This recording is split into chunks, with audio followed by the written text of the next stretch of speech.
আমার উপরে তাদের রাগ কেন? রাগ শুধু এই কারণে, দীনকৃষ্ণ ঠাকুর কৃষ্ণকে অসুর বলে। ওরে ভাই, আমি বলিনি, বেদ বেদ বলছে, ঋগ্বেদ নবম মন্ডল, অষ্টম মন্ডল, দশম মন্ডল। এখানে যতগুলো মানুষ আছে যদি বলি বেদ পড়েছে, কষ্ট কোন জায়গায় লাগে জানেন? বেদ পড়া তো দূরের কথা, অনেকে চোখে দেখেনি, শুধু নামটা শুনে। আরে ভাই, দীনকৃষ্ণ ঠাকুর যে বইয়ের নামগুলো বলে অন্তত খুলে দেখো। মহাভারত কৃষ্ণকে মুসলমান বলছে, মহাভারত কৃষ্ণকে মুসলমান বলছে। ভালো করে শুনে রাখো, তোমরা যারা আমাকে বাবা বলে ডাকো, এই জায়গায় কলা পাতা মুখস্থ করে আমি আসিনি, রীতিমতো স্টাডি করে এসেছি, পড়াশুনো করে। আর আমি কীর্তন করি, চ্যালেঞ্জ করে কীর্তন করি। আজকের হরিবাসরে আমি আবার চ্যালেঞ্জ করছি, যদি কেউ আমাকে মিথ্যে প্রমাণ করতে পারেন, আপনি দেখবেন আজকের কাউকে পাবেন না। আমি আজকের কীর্তন করে চলে যাব, কালকের আপনাদের মোড়ের মাথায় চায়ের দোকানে বাজারে বড় বড় পণ্ডিত গজাবে, আজকের কাউকে পাবেন। তাহলে মন দিয়ে শোনো, তোমরা যারা মোড়ের মাথায় মস্তানি মারো, তোমরা যারা দীনকৃষ্ণ ঠাকুরের সংগ্রামকে আটকানোর চেষ্টা করছো, কীর্তনে গরুকে, আমরা হিন্দু মানুষ সনাতনীরা গরুকে পূজা করি, ভালো করে মন দিয়ে শোনো। আর কীর্তনে যে খোলটা বাজে, এটা কিসের চামড়া দিয়ে তৈরি হয়? গরুর চামড়া দিয়ে তৈরি হয়। গরুকে আমরা একাধারে পূজা করি, আবার মহাবলী গরুর চামড়া দিয়ে খোল তৈরি করে হরিনামে আমরা বাজাচ্ছি। মহাপ্রভু থেকে আরম্ভ করে এখনো চলছে, আগেও চলবে। তোমরা যদি কোনো পণ্ডিত ব্যক্তি বলতে পারো নবদ্বীপের বুকে প্রথম গরুর চামড়া দিয়ে খোল কে তৈরি করেছে, তাহলে বলবো হ্যাঁ, তুই পড়াশুনো করেছো। আর তা না হলে মোড়ের মাথায় মোস্তানি মারা বন্ধ করো। আমি কথা দিচ্ছি, আমার একটা যুক্তি যদি কেউ বলতে পারে আমি ধর্মকে নষ্ট করার চেষ্টা করছি, আমি বলছি আমি সেদিন থেকে কীর্তন করব না, কীর্তন করা ছেড়ে দেব। তাহলে আমি কি করতে চাচ্ছি ভালো করে শুনুন, ভুল ইতিহাসকে নতুন করে লেখানোর চেষ্টা করছি। আমাদের যা সিলেবাসে যা ইতিহাস পড়ানো হচ্ছে, ভুল ইতিহাস পড়ানো হচ্ছে, 80% উপরে ভুল ইতিহাস। কারণ সিলেবাস যারা তৈরি করছে তারা চাচ্ছে আপনারা এই পড়ুন, সত্যকে আপনার থেকে দূরই রাখা হচ্ছে। শুনুন, আমার এই চিৎকার করা, চেল্লামিল্লি করা, এটা কেন? এই আওয়াজটা তাদের কাছে পৌঁছে দেওয়া যে আমাদের ভারতবর্ষের মূল সত্য তথ্য ইতিহাসকে আমাদের হাতে দাও। একজন মেয়ে ছেলের ঘটনা আমি ছোট্ট করে আপনাদের সামনে তুলে ধরছি, কয়েক মিনিটের কথা, মন দিয়ে শোনা যাবে তো? যার নাম মীরা আর্য।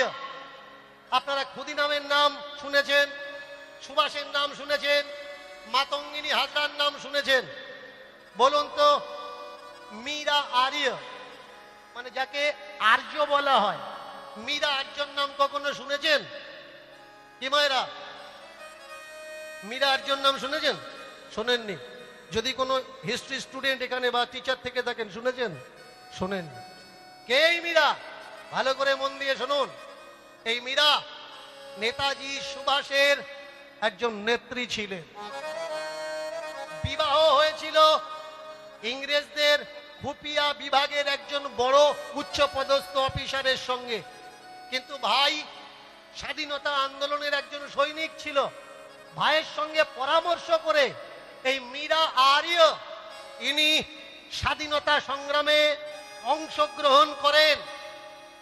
আর তিনি জানতে পারেন স্বামীর কাছ থেকে ইংরেজরা হুকুম দিয়েছেন নেতাজিকে দেখা মাত্র গুলি করো।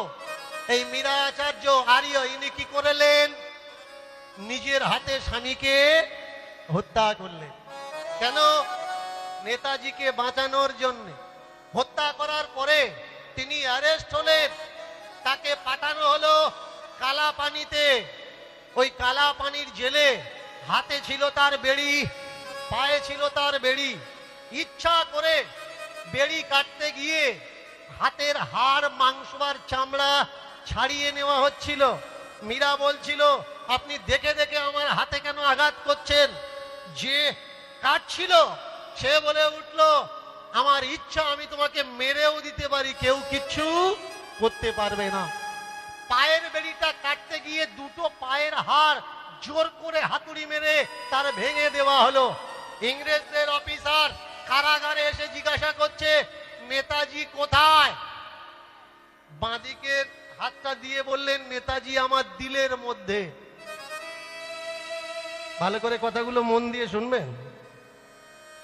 মাংস ছেঁড়া আঁকড়া দিয়ে 4 হাত পা বেঁধে স্তনের উপরে মেশিন বসিয়ে জীবন্ত অবস্থায় বক্ষ থেকে স্তন ছিঁড়ে নেওয়া হয়েছে।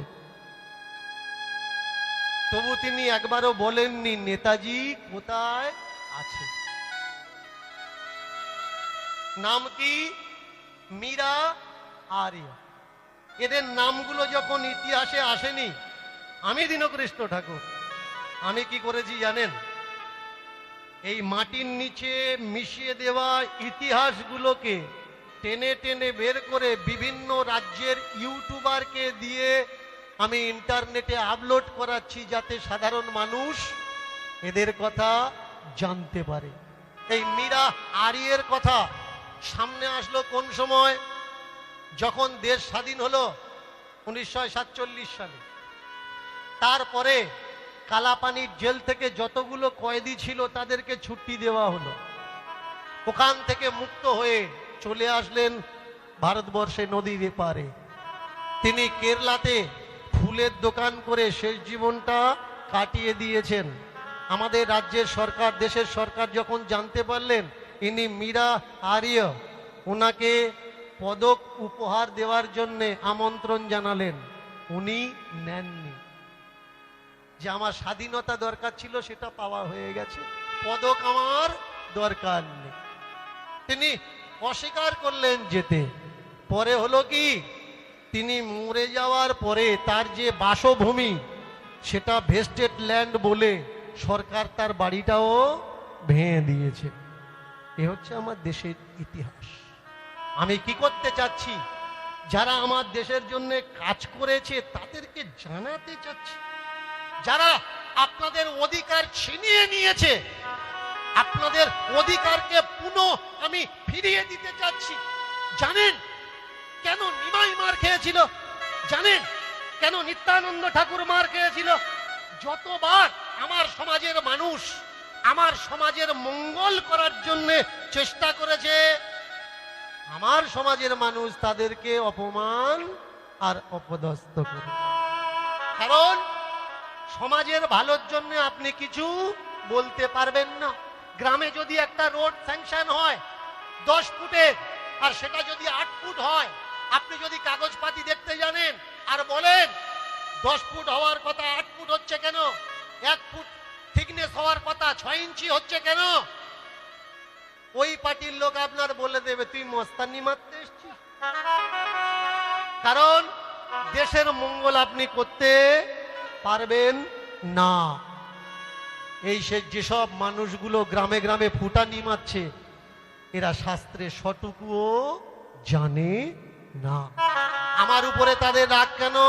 রাগ শুধু এই কারণে, দীনকৃষ্ণ ঠাকুর কৃষ্ণকে অসুর বলে। ওরে ভাই, আমি বলিনি, বেদ বেদ বলছে, ঋগ্বেদ। নবম মণ্ডল, অষ্টম মণ্ডল, দশম মণ্ডল, এখানে যতগুলো মানুষ আছে যদি বলি বেদ পড়েছেন, কষ্ট কোন জায়গায় লাগে জানেন? বেদ পড়া তো দূরের কথা, অনেকে চোখে দেখেনি, শুধু নামটা শুনে। আরে ভাই, দীনকৃষ্ণ ঠাকুর যে বইয়ের নামগুলো বলে অন্তত খুলে দেখো। কৃষ্ণকে তো আমি অসুর বলেছি, মহাভারত কৃষ্ণকে মুসলমান বলছে। মহাভারত কৃষ্ণকে মুসলমান বলছে। কিরকম? একটা কৃষ্ণ না, 4টে কৃষ্ণ। আর 4টে কৃষ্ণর ভিতরে মহাভারত পড়বেন, দেখবেন এখানে যারা মহাভারত পাঠ করা পড়া মানুষ আছে তার ভিতরে যবন কৃষ্ণের উল্লেখ আছে। যবন কৃষ্ণ, তারও 4টে হাত ছিল, তারও সুদর্শন চক্র ছিল। যবন মানে কে? যবন মানে মুসলমান। কখনো দেখেছেন মুসলমান ছেলে তার নাম কৃষ্ণ কেউ রেখেছে? রাখেনি। তাহলে এগুলো কারা করলো? দীনকৃষ্ণ ঠাকুর এইগুলো জানানোর চেষ্টা করছে কোনটা ঠিক আর কোনটা বেঠিক। সেই জায়গায় আপনি যদি রাস্তা 10 ফুটের রাস্তা 8 ফুট হচ্ছে প্রতিবাদ করেন, তা আপনার শত্রু কারা হবে? যারা রাস্তার টাকা খাচ্ছে, তারা বলবে এই মানুষটা খারাপ মানুষ, মানুষকে ভুল বোঝানোর চেষ্টা করছে। আমার শত্রু কারা, আমাকে খারাপ কারা বলছে? যাদের 10 ফুটের রাস্তা স্যাংশন, যারা 8 ফুট করছে আর আমি দাঁড়িয়ে বলছি 8 ফুট হচ্ছে, অসুবিধেটা তাদের হচ্ছে, এছাড়া আর কেউ নয়। দেখবেন দীনকৃষ্ণ ঠাকুরকে খারাপ কারা বলবে? তার ক্যারেক্টার সার্টিফিকেট নিয়ে দেখবেন তারা নিজেরা ভালো কি খারাপ। আমাকে অনেকে বলে দেবে আমি চরিত্রহীন মানুষ। আমাকে চরিত্রহীন মানুষ কে বলবে? যে রাতের বেলা অন্য বইয়ের ঘরে ঢুকছে। কিন্তু শিক্ষার পরিচয় কি? শিক্ষার পরিচয় সেখানে যে শোনা কথায় বিশ্বাস করে না, জানার পরে বিশ্বাস করে। আমি বলছি আমার একটা কথা বইয়ের সঙ্গে মিলিয়ে নেবেন, আর যদি না পান আমাকে বলবেন যে বাবা আপনাকে বলেছিলাম মিলল না কেন, আর আপনি বলেছেন, তাহলে আপনি ভুল কেন বললেন। আমি লড়াই কেন করছি জানেন? শূদ্র নামের একটা বড় অংশ, যাদের নামে কোনো মন্ত্র পৃথিবীতে লেখা হলো না।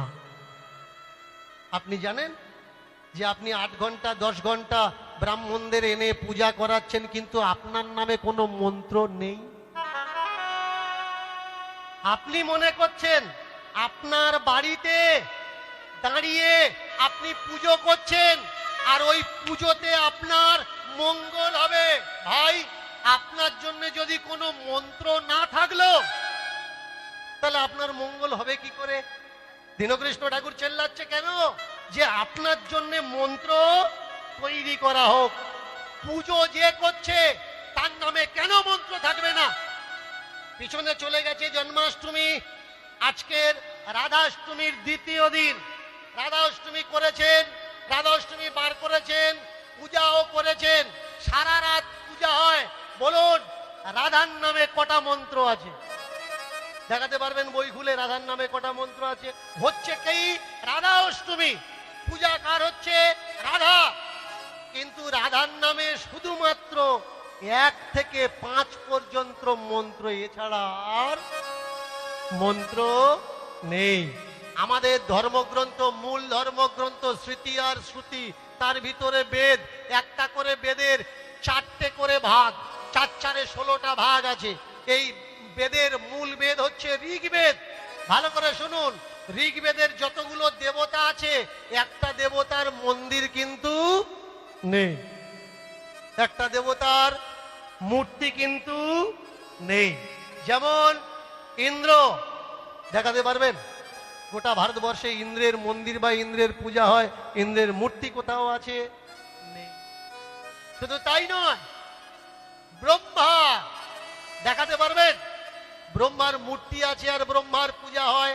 তবে হ্যাঁ, পুষ্কর তীর্থে গেলে, যারা জানেন না আমি বলে দিই, পুষ্কর তীর্থে ব্রহ্মার মন্দির আছে কিন্তু পূজা হয় না।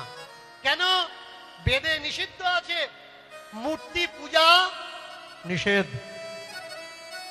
মূর্তি পূজা আমাদের করা যাবে না।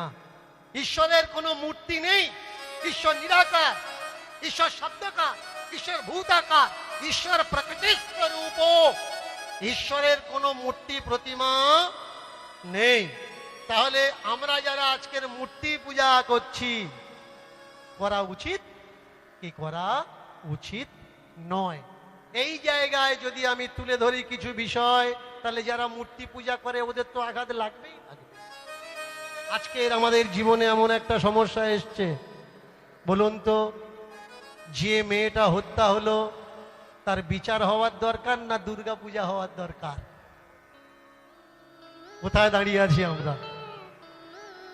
বিচার যা পারে হয় হোক, আমার পাড়ায় প্যান্ডেলটা হলেই। প্রতিবাদ তুমি করবে? প্রতিবাদ তুমি করতে পারবে না। তোমার মাথা বিক্রি হয়ে গেছে, চামড়া বিক্রি হয়ে গেছে, তোমার রক্ত বিক্রি হয়ে গেছে।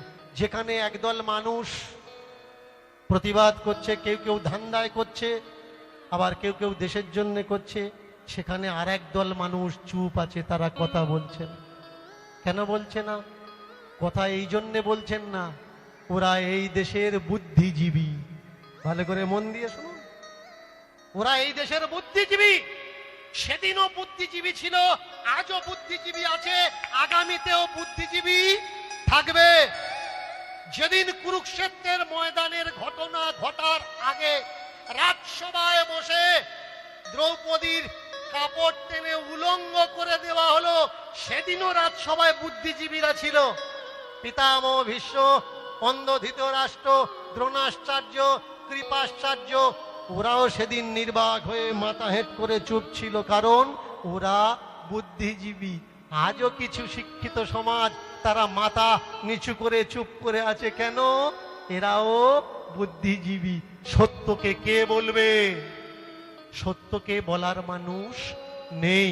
তোমরা যারা আজকের আরজিকর নিয়ে নাচানাচি করছো, জানো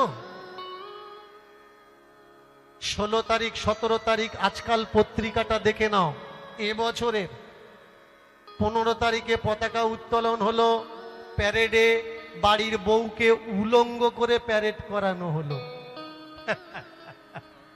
এই আমাদের দেশ, এই কি সোনার বাংলা?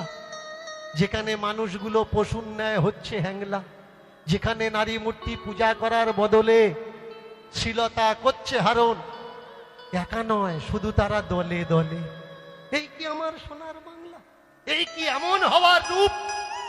সোনার বাংলার শক্ত হাতে হোক না ভাই মজবুত। তোমরা আমরা সবাই মিলে উচ্চ কণ্ঠে বলবো, আমার বাংলাকে বিশ্বের মাঝখানে মাথা উঁচু করে তুলবো। এরা কারা? পরের মেয়েকে মেয়ে বলে মনে করে না, করছে তাদের সম্মান লুট। এরা কারা? এত কিছু শক্তি আছে, তারপরেও মুখে হাত দিয়ে চুপ। বুঝতে হবে ভালো কোনটা মন্দ কোনটা। যদি না বুঝতে পারো, তা না হলে বাড়ির থেকে বেরিয়ে এসে পুরুষের পিছনে লাইনটা তুমি ধরো।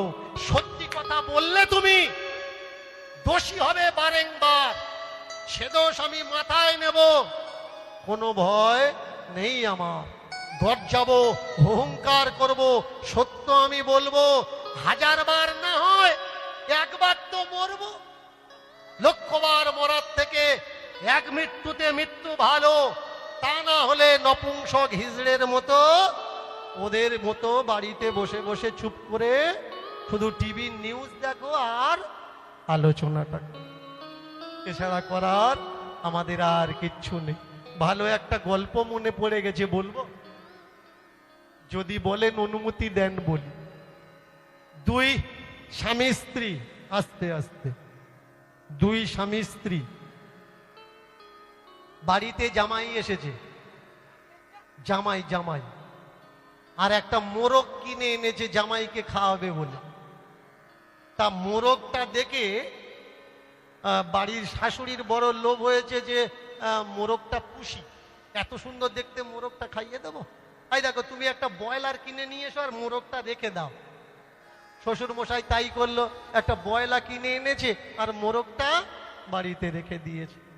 এবার মেয়েটা বলছে, বলে বাবা জামাই এসছে, জামাইকে দেখালে মোরগটা তুমি দেবে না, তাহলে তোমার জামাই বাড়িতে গিয়ে কি ভাববে?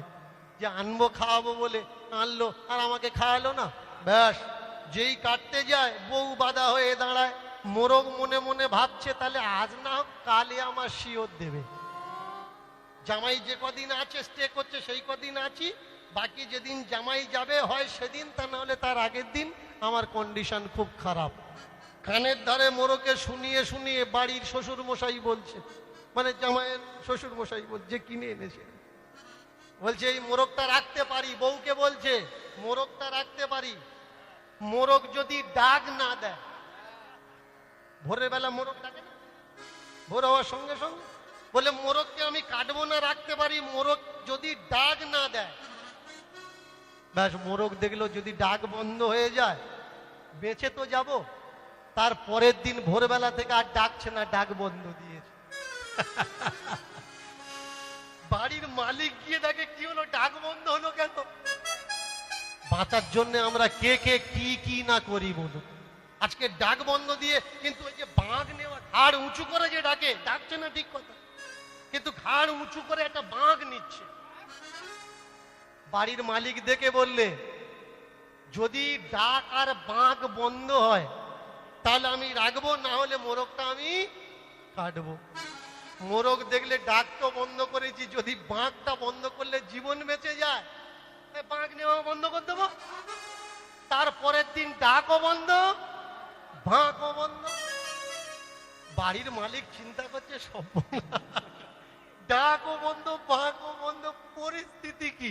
গিন্নিকে বলছে, গিন্নি মনে হচ্ছে তোমার মুরগিটা থেকে গেল, মোরগটা থেকে গেল। কিন্তু মেয়ে বলছে, বাবা সংসার তো আমার করতে হবে, কালকের ডেটে তোমার জামাই বলবে না যে দেখিয়ে আনলো আর ওরা খাবে বলে রেখে দিল। বলে কাটবো কি করে? কাটা তো যাবে না, ও ডাকও বন্ধ দিয়েছে, বাঁকও বন্ধ দিয়েছে। বলে এমন কিছু করো যাতে তুমি ওর ডাকতে পারো। ব্যাস। ওমা, তারপরের দিন মোরগের কাছে গিয়ে বলছে, একে রাখতে পারি যদি কালকে ডিম পাড়ে।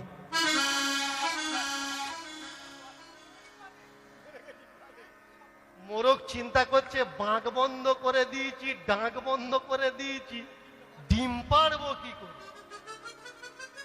তাহলে মৃত্যু আমার অনিবার্য। ঘরের থেকে বের করেছে কাটার জন্যে। বাড়ি মালিক বলছে, আরে মন খারাপ কেন, কিছু বলবি? মোরগ বললে, আগে যদি জানতাম আমাকে কাটবে তাহলে ডেকে মরতাম, ডাক বন্ধ করে আমি মরতাম না। আপনারা যারা এখনো চুপ আছেন, মনে করছেন চুপ থাকলে বেঁচে যাবেন, বাঁচবেন না। কোন দিন পেছনে এসে বলবে ডিম পাড়ো। হ্যাঁ, স্কুলে যদি ডিম ঢুকতে পারে, আপনার ডিম বের করবে না? লেখাপড়া নষ্ট হচ্ছে কি করে? আপনার ছেলে কত নাম্বার পাচ্ছে ওতে কোনো যায় আসে না। আপনি যাচ্ছেন না যে স্যার আমার ছেলের মার্কস এত কম আসলো কেন, সাবজেক্টে ফেল করছে কেন? আপনি কখন যাবেন স্কুলে জানেন? ডিম যদি ছোট হয়। আমার ছেলের ডিম ছোট হলো কেন? শিক্ষার পরিস্থিতি বুঝতে পারছেন? পরিস্থিতি এই। আপনি কি মনে করছেন দীনকৃষ্ণ ঠাকুরকে শুধু অপমান করেছে? না, গৌরাঙ্গ মহাপ্রভু যেদিন সত্যকে শিবাসঙ্গন থেকে তুলে ধরেছেন, সেই দিন তার অপমান শুরু হয়ে গেছে। হ্যাঁ, এই রাত 12টার সময় ঝপাং ঝপাং কারা করছে রে, ধপ ধপ করে চামড়া কারা বাজাচ্ছে রে, চামড়ার আওয়াজ শোনা আমাদের অপরাধ। নিমাই নিমাই বাজাচ্ছে। কি করছে ওরা? হরিনাম সংকীর্তন। কারা করছে? যত কাওরা, মুচি, বাগদি, হাড়ি এক করে নিয়ে জাত পাতা রাখলে না গা। ছি ছি ছি ছি ছি ছি। যাদের মুখ দেখা তো দূরের কথা, ছায়া মারালে গঙ্গা স্নান করতে হয়, তাদের সঙ্গে এক জায়গায় বসে খাচ্ছে, এক থালে বসে খাচ্ছে, এক জায়গায় বসে নাচানাচি করছে, আবার এক ঘরে ঢুকে সারা রাত হরিনাম করছে। বলে করুক, ও পণ্ডিত, ওর সঙ্গে মুখ করবে কে? নিমায়ের বদনাম কবে থেকে শুরু হলো? নিমায়ের প্রতি মানুষের বিষাক্ত মনোভাবনা কবে থেকে শুরু হলো? যেদিন থেকে নিমাই বলল পূজা করা লাগবে না, যাগ করা লাগবে না, যজ্ঞ করা লাগবে না, হবন করা লাগবে না, ওষুধ, তাবিজ, মাদুলি, কবজ কিচ্ছু লাগবে না, শুধু হরিনাম করো। ব্যাস। রাগ হলো কাদের? পুজো করে যারা ইনকাম করছিল তাবিজ দিয়ে যারা ইনকাম করছিল, যোগ্য করে যারা ইনকাম করছিল, তারা বলল ওই দলটা ভেঙে ফেলো। নালিশ করলো কাদের কাছে? নালিশ করলো তৎকালীন সময়ে নদিয়া নবদ্বীপের ইনচার্জ কে ছিল? চাঁদ কাজী। চাঁদ কাজী। কাজীর দরবারে নালিশ কে করলো? পুরো নাম হচ্ছে মলয় চাঁদ কাজী। নালিশটা কারা করলো? পড়ে নেবেন, নবদ্বীপের দস্তাবেজ, হুসেন সাহেব দস্তাবেজ, তাদের নাম আজও পর্যন্ত লেখা আছে কারা কারা নিমায়ের নামে নালিশ করেছে। কোন কাওরা, মুচি, বাগদি, হাড়ি, তেলি, কুমোর, কামার এরা নালিশ করেনি। নিমায়ের দলের লোকেরাই নালিশ। কে? নিমাই নাকি পূর্ব রাজবংশীয়দের রাজপুত্র। বুঝতে পারছে চক্রান্ত কি, ভ্রান্ত কি, ভুল কি? যে কিনা পতিত পাবন পতিতদের এক করে এক সমাজের দিচ্ছে বর্ণন, তার বিরুদ্ধে নালিশ হলো। শুধু নিমাই না, ইতিহাস প্রমাণ। আপনারা জানেন এই সতীদাহ প্রথার বিরোধ করতে গিয়ে হাইকোর্টে রাজা রামমোহনের নামে কটা কেস দায়ের হয়েছে আমি জানতাম না। 2024 সালে হাইকোর্টে গিয়ে জানতে পারলাম রাজা রামমোহনের নামে কটা কেস ওখানে আছে। শুধু তাই নয়, বিদ্যাসাগরের নামেও কেস হয়েছে। কিসের জন্যে? নারী শিক্ষার ব্যবস্থা করছে বলে। কেন? মেয়েদের লেখাপড়া শেখা নিষেধ। আমরা ভুলে গেছি তাদের অধিকার যারা আমাদের দিয়েছে। আমরা শুধু পরের কথা শুনেছি আর নিজের অস্তিত্বকে বিকিয়ে দিয়ে অন্য জনার মতবাদের পিছনে ছুটেছি। কেউ আমাদের বলেছে কান নিয়ে গেছে ছিলে, কানে হাত না দিয়ে আমরা চিলের পিছনে ছুটেছি। চিল সত্যি সত্যি বোধহয় কানটা নিয়ে চলে গেছে। কেউ আমরা বিচার বিবেচনা করে দেখিনি যে সত্যি কি এই মানুষটা আমাদের জন্য করছে না। আজকের সেই দিন যে নিমাই আমাদের জন্য স্বরাজ এনে দিল, যে নিমাই আমাদের জন্য স্বাধীনতা এনে দিল, যে নিমাই আমাদের জন্য হরিনাম আন্দোলনের অধিকার এনে দিল, সেই নিমাইকে তৎকালীন সময়ে রাস্তায় দাঁড় করিয়ে পেটা হয়েছে, তাকে বাড়ি ছাড়া হয়েছে, এমনকি তার মৃত্যুটাও আজও পর্যন্ত অজ্ঞাত রাখা হয়েছে। সত্যি কথা বলার কারো সাহস নেই, বললে যদি সে মরে যায়। এই হচ্ছে আজকের আমাদের সমাজ। সতীদাহ প্রথা বন্ধ করেছে কে? মায়েরা জোর করে বলুন, সতীদাহ প্রথা বন্ধ করেছে কে? আমি তো জানি এপারের বেশিরভাগই বাড়ির মানুষ যারা বাস করেন এই ক্ষেত্রে বেশিরভাগই মেদিনীপুরের মানুষ, তাই তো? বেশিরভাগই একটা বড় অংশ মেদিনীপুরের মানুষ। তাহলে কে বন্ধ করেছে সতীদাহ প্রথা? ঘোর বিরোধ কে করেছে? রাজা রামমোহন। কিন্তু যার নাম অনেকে জানে না সেটা হচ্ছে, আপনারা যখন লক্ষ্মীকান্তপুর ট্রেন থেকে উঠে শিয়ালদায় যাবেন, মাঝখানে একটা স্টেশন পড়ে শাসনের আগে, স্টেশনটার নাম কি? কৃষ্ণমোহন। এই কৃষ্ণমোহন যার শিষ্য ছিলেন, যে প্রফেসরের শিষ্য ছিলেন, তার নাম কি? ডিরোজিও। ডিরোজিওকে নাস্তিকদের গুরু বলা হতো তৎকালীন সময়ে। জানেন ডিরোজিও ভারত ছাড়লো কেন? তার পিছনে মূল কারণ হচ্ছে এই সতীদাহ প্রথা। বারাইপুরে সতীঘাট আছে। সতীদাহ প্রথার ঘোর বিরোধ কে করে? সতীদাহ প্রথার ঘোর বিরোধ করে রাজা কৃষ্ণ মোহন। পাবেন কোন গ্রন্থ থেকে? ভালো করে এবার মন দিয়ে শুনুন। আমি এতক্ষণ যতগুলো ধর্মীয় এবং ঐতিহাসিক রেফারেন্সের কথা বলেছি পাবেন দুটো বইয়ের থেকে। একটা হচ্ছে ভারতবর্ষের পুরানো ইতিহাস, আর আরেকটা ঈশাননগরের লেখা অদ্বৈত প্রকাশ। অদ্বৈত আচার্যের স্ত্রীর নির্দেশে লেখা ঈশান নাগরের অদ্বৈত প্রকাশ। আগে পড়ুন, পড়লে তবে জানতে পারবেন। আর যদি না পড়েন, গুরুদেব বলে দেবে তোর উপরে শনির দশা, আপনার বিশ্বাস করা লাগবে আপনার উপরে শনির দশা। শুধু তাই নয়, আজকের এই বর্তমান যুগে অবাক হয়ে যাই তখন দেখি হৃষ্টপুষ্ট যুবক হাতে আংটি পরে ঘুরছে। এটা মঙ্গলের, এটা শনি, এটা বুধের, এটা বৃহস্পতির, এটা রাহু, এটা কেতু। আচ্ছা ভাই, শনি যে নামক যে গ্রহটা, এটা পৃথিবীর থেকে ছোট না বড়? মায়েরা, শনি পৃথিবীর থেকে ছোট না বড়? অনেক বড়। খুঁজে খুঁজে আপনার পেলো অ্যাটাক করার জন্য। আর আপনি কি মনে করেন পৃথিবীর থেকে যে গ্রহটা বড় শনি, আমুলে সামান্য একটা পাথর নিয়ে তাকে আটকাবেন যদি আপনার ঘাড়ে পড়ে? এরকম কোনো পাথর নেই, আটকানো যায়। পাথর দ্বারা যদি শনির দৃষ্টি আটকানো যেত, তাহলে পাথর দ্বারা বর্ডারে পাকিস্তানের গুলিও আটকানো যেত। ভারত সরকার বন্দুক তুলে দিত না সৈনিকদের হাতে, পাথর তুলে দিত, এই আংটি পর, এইটা পাকিস্তানের জন্য, এইটা চীনের জন্য, আটকাবে, এগুলো আটকাবে না ভাই, ওগুলো আটকায় না।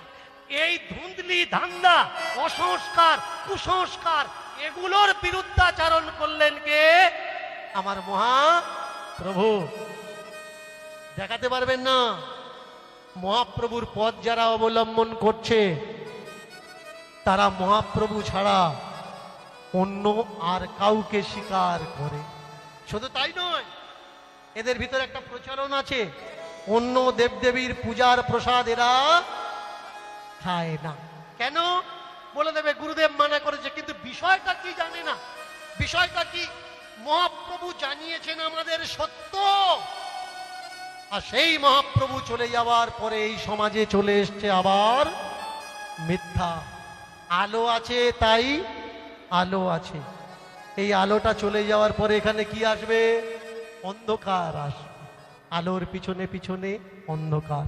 আমরা আজকের একটা কীর্তন লীলার মাধ্যমে, ভালো করে মন দিয়ে শুনুন, আজকের একটা কীর্তন লীলা পালার মাধ্যমে আমরা অনেক কিছু জানব। আর আজকের যে লীলাটা, পালাটা আমরা আপনাদের আস্বাদন করাবো, আপনাদের মাধ্যমে আমরাও আস্বাদন করব। সেই লীলার নাম হচ্ছে আনন্দী বাই। লীলার নাম কি?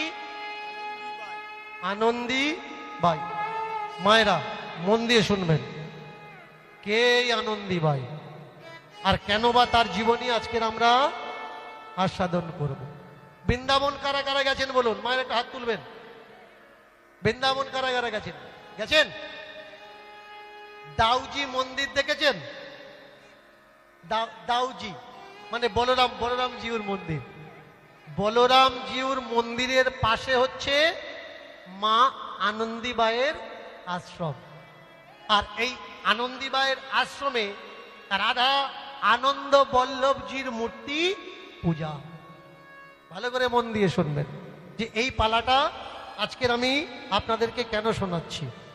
অনেক দুঃখ, অনেক কষ্ট, অনেক ব্যথা নিয়ে এই পালাটা আজকের আমি আপনাদের শোনাচ্ছি, যাতে আপনাদেরকে এই পালার মাধ্যম দিয়ে দুঃখ, ব্যথা, যন্ত্রণার থেকে আপনাদেরও আমি বের। এই আনন্দীবাই তার পূর্বজরা থাকতেন কোথায়? কাশ্মীর। ইনি কাশ্মীরি পণ্ডিতদের বংশে জন্মগ্রহণ করেন। পরে ওনারা ওখান থেকে চলে আসে নিচের ভূতটে, ভূমিতটে, যাকে আমরা মতিলাল নেহেরু বলি। এই মতিলাল নেহেরুর বংশে, নেহেরু বংশের পুরোহিত ছিলেন এনার ঠাকুর দাদা। মতিলাল নেহেরু পূজারী ছিলেন আনন্দীবাইয়ের ঠাকুর দাদা। তো আসুন, জন্মগ্রহণ করেছেন এই আনন্দীবাই। জন্মগ্রহণ করার পরে ধীরে ধীরে বড় হয়, কিন্তু মেয়ে হয়েছে বলে কারোর মুখে আনন্দ নয়, কারোর মনে আনন্দের উচ্ছ্বাস নয়। শুধুমাত্র বাবা আর মা তার একান্নবর্তী পরিবারের ভিতরে তাকে লালন পালন করে, আর মানুষ করে। মেয়েটার বয়স যখন 6 বছর, এই 6 বছর বয়সে আনন্দী বাই, ভালো করে মন দিয়ে শুনুন, আনন্দী বাই ভুল করে বাড়ির থেকে, জমিদার বাড়ির থেকে বেরিয়ে সামনে গোপাল মন্দিরের দিকে এগিয়ে গেছে, কৃষ্ণ গোপাল মন্দিরের দিকে। 6 বছর বয়স। আর মায়ের কাছে জিজ্ঞাসা করছে যে মা, এই বাড়িটা কে থাকে? মা মেয়েকে বলছে এই বাড়িতে ভগবান থাকে। বলে ভগবানকে? বলে জানো না, কৃষ্ণ গোপাল ভগবান। আচ্ছা, কৃষ্ণ গোপাল ভগবান, ও মা ভগবানের কিরকম দেখতে? মায়েরা শুনুন, আজকের তো বেশিরভাগ পরিবারে ঠাকুর ঘরের কাজকর্ম কারা করে? বেটা ছেলে করে না মেয়েরা করে? মেয়েরা করে। কিন্তু তৎকালীন সময়ে মেয়েদের ঠাকুর ঘরে প্রবেশের অনুমতি ছিল না। 1912 সাল, ভালো করে শুনবে, 1912 সালে আনন্দীবাইয়ের জন্ম হয়। আর 6 বছর বয়স মানে 1918 সাল। 6 বছর বয়সে পা দিয়ে মাকে জিজ্ঞাসা করছে, 6 বছরের একটা মেয়ে, ও মা ভগবান দেখতে কেমন? মা বলছে আমাদের দেখা নিষেধ। কেন দেখতে পারবো না কেন? বলে ও মা তুই তো এখন ছোট, বড় হ, কেমে কেমে জানতে পারি। এখন তোর অত কিছু জানার দরকার নেই, ছোট মানুষ, বড় হ, বড় হলে জানতে পারবি মেয়েদের কেন ভগবান দেখতে নেই। বাহ! আসে ছুটে ছুটে, যখন দেখে কেউ নেই, লুকিয়ে লুকিয়ে মন্দিরটা দেখে, বাড়ির ভিতরে চলে যায়। আজকের ওই আনন্দীবাই ফাঁকা পেয়েছে, দুপুরবেলা সবাই ঘুমোচ্ছে, প্রচন্ড রোদ্দুর। বাড়ির থেকে, জমিদার বাড়ির থেকে বাইরে বেরিয়ে দেখে মন্দিরের দরজাটা খোলা। আর ঠিক এতটুকু একটা ছেলে কি যেন হাতে নিয়ে এইভাবে দাঁড়িয়ে আছে। ভগবানের দিকে তাকিয়ে জিজ্ঞাসা করছে, হ্যাঁ গো তুমি ভগবান? মূর্তির থেকে কোনো আওয়াজ আসছে না। ও, আমাকে যেমন বাড়ির ভিতরে রেখে দেয়, তেমনি তোমারও বুঝি ঘরে বন্ধ করে রেখে দিয়েছে? ও, আমার তো খাওয়ায় মানা, দেখায় মানা, হাঁটায় মানা, চলায় মানা, তোমারও নড়তে মানা করে দিয়েছে? তুমি নড়তেও পাচ্ছ না? ভালো করে দেখো, এই পৃথিবীতে ভগবান কে কে, কারা কারা উপলব্ধি করে? যাদের মনটা সহজ সরল, ফুলের মতো কমল নরম, জলের মতো তরল, আর একেবারে শিশুর ন্যায়, এরা ভগবানকে উপলব্ধি করতে পারে। আপনি ভেবেছেন সারা জীবন জায়গা জমির মামলা চালিয়ে এখন ন্যাড়া হয়ে পিছনে গাবাখানে রেখে গেরো বেঁধে ভগবান পাবে?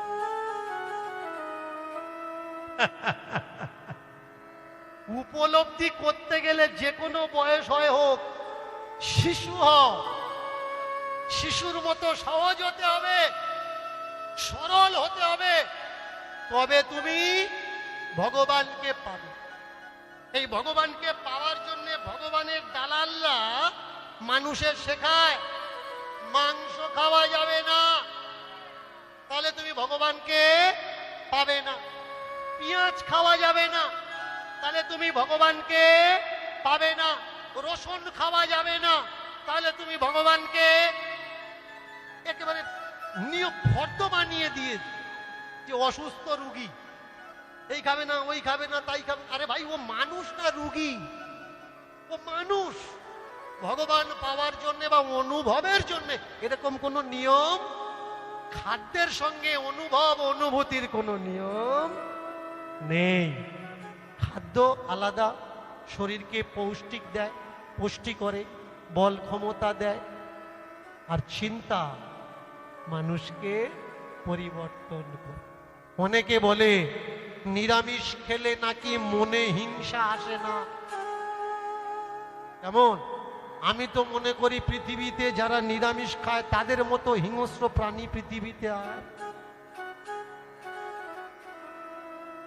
রাগ হবে তো? এই কথায় রাগ হবে না? আমি প্রমাণ দিয়ে দিচ্ছি, চলে যাবেন কোনো আশ্রমে, আর আশ্রমে গিয়ে এমন কাজ করুন যেটা আশ্রমের নিয়মের বিরুদ্ধ। তারপরে দেখে নেবেন নিরামিষ খাওয়া লোকগুলো কত শান্ত আর ভদ্র হয়। তার আগে বোঝা যাবে আপনি নিরামিষ খাচ্ছেন, আপনি ভগবান পাবেন না। লিখে রাখুন, আপনি মোড়ের মাথায় মুরগি কাটেন, আপনি ভগবান পাবেন না। কিন্তু মুরগি কাটা টাকা দিয়ে যদি আপনি গোপালের একটা মালসা কিনে ভোগ দেন, গোপাল খাবে, কিন্তু আপনি পারবেন। ছাগল কাটা টাকা ভগবানের চরণ পর্যন্ত ছুঁড়ে দিন, টাকাটা চলে যাবে, কিন্তু ছাগল বিক্রি করা মানুষটা যেতে পারবে না। আগে বুঝতে হবে ভাই, সত্য কোনটা মিথ্যা কোনটা। খাদ্য আলাদা আর বিচারটা আলাদা। বিচারের সঙ্গে খাদ্যের কোন রকম সংযোগ নেই।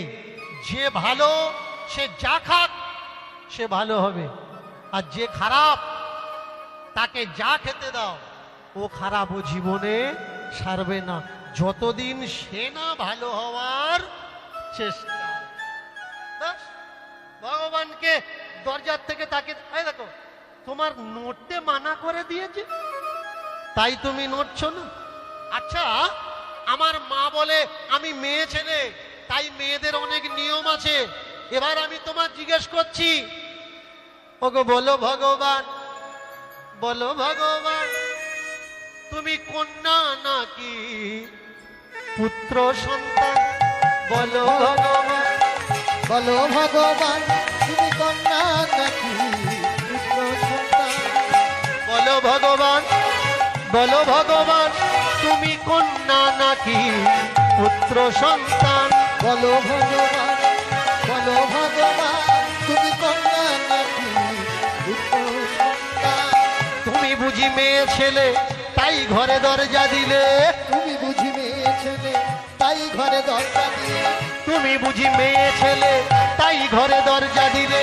তুমি বুঝি মেয়ে ছেলে তাই ঘরে দরজা দিলে? বন্ধ করে রেখেছে, নিয়ম দিয়ে রেখেছে, বলে দিলে নড়া যাবে না, এটাই তার প্রমাণ।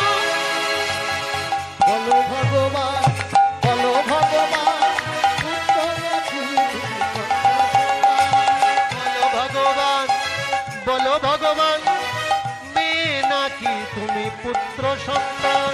বলো ভগবান, বলো ভগবান, মেয়ে নাকি তুমি পুত্র সন্তান? বলো ভগবান, বলো বলো বলো বলো বলো বলো বলো বলো বলো বলো বলো বলো বলো বলো বলো বলো। ও ভগবান, ও মায়েরা, বোঝা যাচ্ছে তো? আস্তে আস্তে, একদম ছোট্ট করে। আমার কথা শোনা যাচ্ছে তো? কি কি বলছি বোঝা যাচ্ছে তো? রাগ হচ্ছে না তো? মন দিয়ে শোনো, যারা যারা কীর্তন শুনছো না, উলুধ্বনি দাও তো।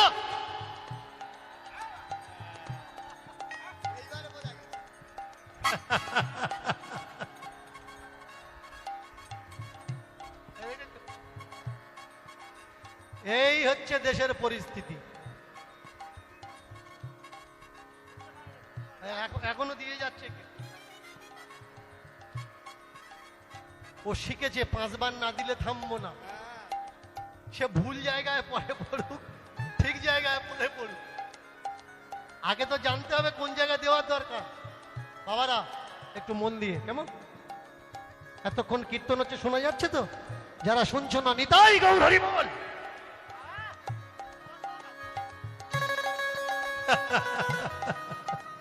ওগো বলো ভগবান, বলো ভগবান, উলুধ্বনি উলুধ্বনি। বলো ভগবান, বলো ভগবান, তুমি কন্যা নাকি? বলো ভগবান, বলো ভগবান, কন্যা নাকি তুমি পুত্র সন্তান? বলো ভগবান, বলো ভগবান, কন্যা নাকি পুত্র সন্তান? বলো ভগবান, বলো ভগবান, কন্যা নাকি তুমি পুত্র সন্তান? বলো ভগবান, বলো ভগবান, তুমি কন্যা নাকি পুত্র সন্তান? তুমিও কি আমার মতো হয়ে থাকো দুঃখী, তুমি কি আমার মতো নয় সুখী, তুমি কি আমার মতো হয়ে থাকো দুঃখী, তুমি কি আমার মতো সুখী। তোমার কি নিয়মে বেঁধে দিল হয় সূর্যের মুখ দেখা, তোমার কি উচিত নয়? দরজার ধারে দাঁড়িয়েছে, মার কাছে শুনেছি তুমি ভগবান,